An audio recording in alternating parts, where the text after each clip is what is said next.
장애인 문화복지신문 제292호 제6면 기사입니다. 남양주시 북부장애인 복지관, 두레울사회적 협동조합과 장애인 복지 위한 업무 협약 체결. 남양주시 북부장애인 복지관, 관장 공상길, 과 두레울사회적 협동조합, 이사장 김학영, 은 지난 10일 남양주시 북부장애인 복지관에서 장애인 활동 지원 사업 활성화 및 장애인 복지 발전을 위한 업무 협약을 체결했다. 이번 협약을 통해 양 기관은 장애인 활동 지원 사업의 활성화와 장애인 복지 발전을 위해 공동 책임 의식을 갖고 남양주시 지역 내 장애인 복지를 향상시키기 위해 상호 협력 체계를 구축해 나갈 예정이다. 남양주시 북부장애인 복지관 공상길 관장은 이번 협약을 계기로 장애인 활동 지원 사업 활성화를 위해 복지관 공간을 제공하고 공공재의 올바른 쓰임과 사업 홍보를 지원하는 등 협력기관으로서 적극 노력하겠다라며 민간과 민간의 협력을 바탕으로 상생할 수 있길 희망한다라고 밝혔다. 두레울사회적 협동조합 김학영 이사장은 이번 협약을 통해 남양주시 지역 내 장애인들을 위한 상호 노력으로 지역 연대의 기반을 만들어 나갈 수 있길 기대한다라고 전했다. 남양주시 북부장애인 복지관 3오케스트라 고문위원 위촉.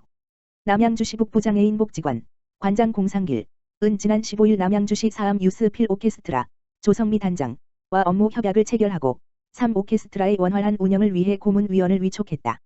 이번 협약은 장애인의 음악적 전문 역량과 자존감 향상을 위해 마련됐으며 남양주시 북부장애인 복지관과 사암 유스 필 오케스트라는 협약을 통해 인적 물적 자원 연계, 대상자 추천 및 모집, 정보 교환 등 사업 활성화에 필요한 전반적인 사항에 대해 상호 협력할 예정이다.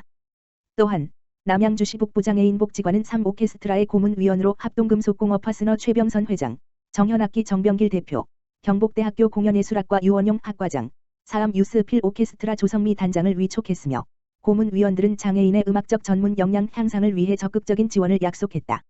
사암 유스 필 오케스트라 조성미 단장은 이번 기회를 통해 3오케스트라가 특화 사업으로 발전해 남양주시 북부장애인 복지관과 사암 유스 필 오케스트라가 함께 무대에 서는 날이 왔으면 좋겠다라고 밝혔다. 남양주시 북부장애인 복지관 공상길 관장은 이번 업무 협약과 고문단 위촉을 통해 상호 협력 관계를 강화해 모두가 지역 사회에서 좋은 파트너가 되기를 바란다라며 문화예술 활동에 어려움을 겪는 장애인에게 역량 강화, 정서 및 여가 활동 지원 등을 제공하기 위해 노력하겠다라고 전했다. 한편 3오케스트라는 현악기 제작의 장인인 정현악기 정병길 대표의 악기 후원과 사암 유스 필 오케스트라의 협력을 바탕으로 남양주시 북부장애인 복지관에서 진행하고 있는 프로그램이다. 남양주시 동부희망케어센터, 통합돌봄, 융합형, 사업 업무 협약 체결. 남양주시 사회복지관 동부희망케어센터, 센터장 최정선은 지난 11일 통합돌봄, 융합형, 희망을 물들이는 마을돌봄 온돌, 사업의 업무 협약식을 체결하였다.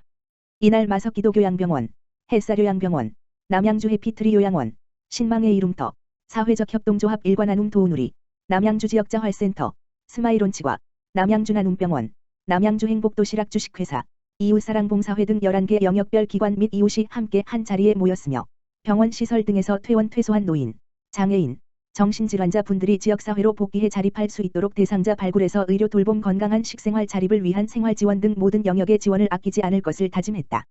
동부희망케어센터 최정선 센터장은 마을이 주민을 돕는 선순환 복지의 목표를 달성하기 위하여 참석해주신 여러 기관들의 깊은 감사의 마음을 전하며 더 많은 지역사회의 기관과 이웃들이 신뢰를 바탕으로 함께 선도사업을 이어나가기를 바란다라고 전했다. 한편 남양주시 선도사업인 통합돌봄, 융합형, 사업은 주거와 돌봄의 부재로 인해 의지와는 상관없이 시설에 입소해야 했던 노인, 장애인, 정신질환자들이 지역사회 내에서 건강한 삶을 살아갈 수 있도록 각 희망케어센터가 전문적이고 다양한 지역자원을 연계하는 사업이다. 동두천시 소요동, 장애인 복지 웰빙 나눔 건강보듬 3개 사업 추진. 동두천시 소요동 행정복지센터, 동장 김기덕는 소요동 민관협력 사업인 웰빙 나눔 건강보듬 취약계층 장애인 돌봄 사업을 소요동 행정복지센터, 로컬드림 봉사회, 소요동 지역사회보장협의체 세 자 협약에 따라 추진한다고 15일 밝혔다. 웰빙 나눔 건강보듬 장애인 돌봄 사업은 소요동 행정복지센터에서 자체 기획한 사업으로 균형 건강을 고려한 신선한 과일과 야채를 담은 달콤 도시락, 이동이 어려운 중증장애인 가정방문 임의용 서비스 및 목욕 지원 서비스로 구성되며 취약계층 장애인의 건강 증진을 도모하기 위해 이달 21일 이후 매월 10세대를 지원하는 계획으로 추진된다.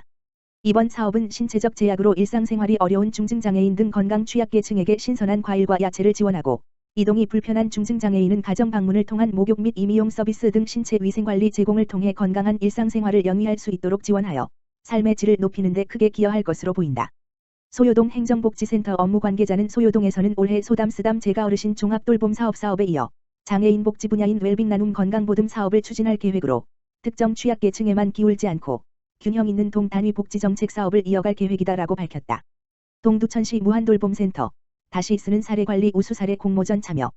동두천시 무한돌봄센터는 지난 10일 한국사회보장정보원에서 주최한 다시 쓰는 사례관리 우수사례 공모전에 참여했다고 밝혔다.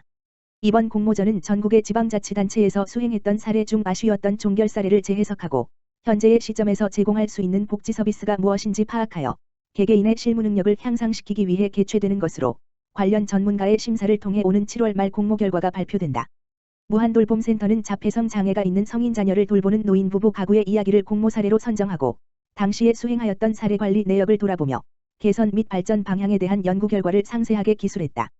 무한돌봄센터 관계자는 공모전을 통해 통합 사례 관리가 나아가야 할 방향이 무엇인지 고민할 수 있었다. 공모전을 계기로 수요자의 문제와 복지 욕구 중심의 객관적인 사례 관리 운영 방안을 마련하겠다고 밝혔다. 동두천시 새로운 복지 패러다임의 변화를 제시하다. 동두천시 코로나19 방역 사각지대에 관심. 지난 2021년 3월 1일 평균 2명 물결표 쌓인 3명의 확진자가 발생했던 동두천시의 1일 확진자 88명이라는 대규모 코로나 확진자가 발생했다. 이 중 외국인 근로자 확진자가 84명이었다. 동두천시는 신속하게 코로나19 외국인 선제 검사를 실시하여 외국인 코로나19 감염 확진자를 조기에 선별 격리 조치함으로써 전국의 지역사회 감염 확산 차단에 기여했다. 이후 동두천시는 그동안 놓치고 있었던 방역 사각지대와 공적 지원의 한계에 대한 또 다른 과제에 눈을 돌렸다.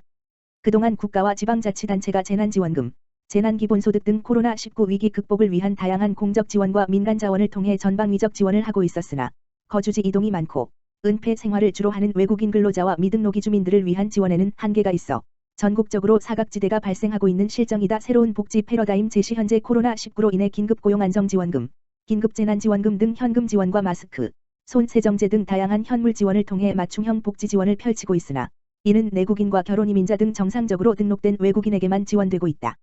공적제도의 한계로 지원을 받지 못하는 이른바 복지사각지대가 내국인뿐만 아니라 주변에서 만날 수 있는 외국인 근로자 및 미등록이 주민도 해당되는 것이다.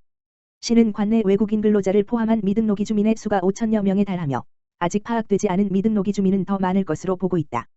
이에 시는 지역사회 내 집단 감염의 재발 방지 및 폭넓은 선제적 복지 지원을 통해 특정 대상자를 위한 지원 체계를 강화하기 위해 지난 6월 17일 외국인 근로자 및 미등록이 주민을 위한 코로나19 지원 사업을 실시했다. 이번에 추진한 사업은 시제 내 이웃사랑 성금 7천만 원을 사회복지공동모금회로부터 지정기부받아 진행하게 됐으며 동두천 경찰서, 동두천 농업협동조합, 무궁화, 4. 다사랑 공동체, 4. 희망을 나누는 사람들의 후원으로 추진하게 됐다.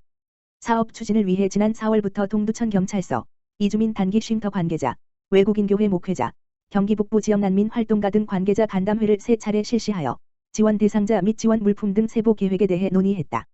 그 결과로 4개 선교단체를 통해 34개국 700명의 지원 명단을 취합했고 코로나19 감염 예방을 위한 방역물품과 쌀, 라면, 세제류 등 일상생활에 필요한 생필품을 지원했다. 선교단체 관계자는 코로나19로 실직하여 생활에 어려움을 겪고 있는 외국인 근로자와 집단 감염으로 차가운 시선을 받고 있는 미등록이 주민의 아픔을 공감하고 지원해준 모든 분들께 감사드린다고 고마움을 전했다. 이처럼 동두천시는 외국인 전수 선제 검사를 통해 집단 감염을 예방했을 뿐만 아니라 한 발 더 나아가 국적에 상관없이 폭넓은 복지 지원으로 방역 사각지대 해소 및 인도적 지원 체계를 마련함으로써 앞으로 복지 패러다임의 변화를 제시했다. 코로나19 이후 동두천시 맞춤형 복지 사업. 코로나19 이후 동두천시는 외국인 근로자 및 미등록이 주민을 위한 지원 사업 이외에도 저소득층 청소년 온라인 학습 환경 지원 사업을 통해 중고 PC를 지원하고 원격 수업으로 집에 있는 시간이 많아진 저소득층 아동들의 쾌적한 환경 조성을 위한 꿈나무 보금자리 사업, 생계 위기로 긴급하게 먹거리나 생필품이 필요한 시민 누구나 도움을 받을 수 있는 희망 나눔 상자를 8개 통해 설치 운영하는 등 코로나19 상황에 맞춰 다양한 복지 사업을 추진하고 있다. 또한 정부 지원의 한계를 극복하기 위해 자체 특수시책으로 실시하는 희망 나눔 행복드림 모금 사업과 직장인 나눔 사업인 착한 일터 사업으로 민간 주도 복지 지원 시스템을 구축해 지역사회의 역량을 강화하고 있다는 평가를 받고 있다. 최용덕 시장은 앞으로 코로나19 이후 우리 사회는 변화할 것이다.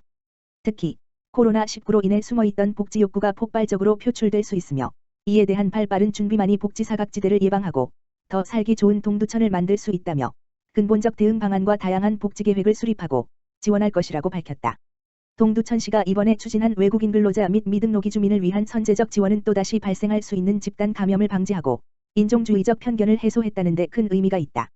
다양한 복지 욕구에 대응하기 위해 추진하는 희망나눔 행복드림 모금 사업을 통해 확보한 민간 자원을 적재적소에 사용하면서 시민을 먼저 생각하고 실천하고 있는 동두천시는 이미 모든 상황을 대비하고 있는 모습을 보여주고 있다. 이에 앞으로 동두천시 복지 행보의 귀추가 주목된다.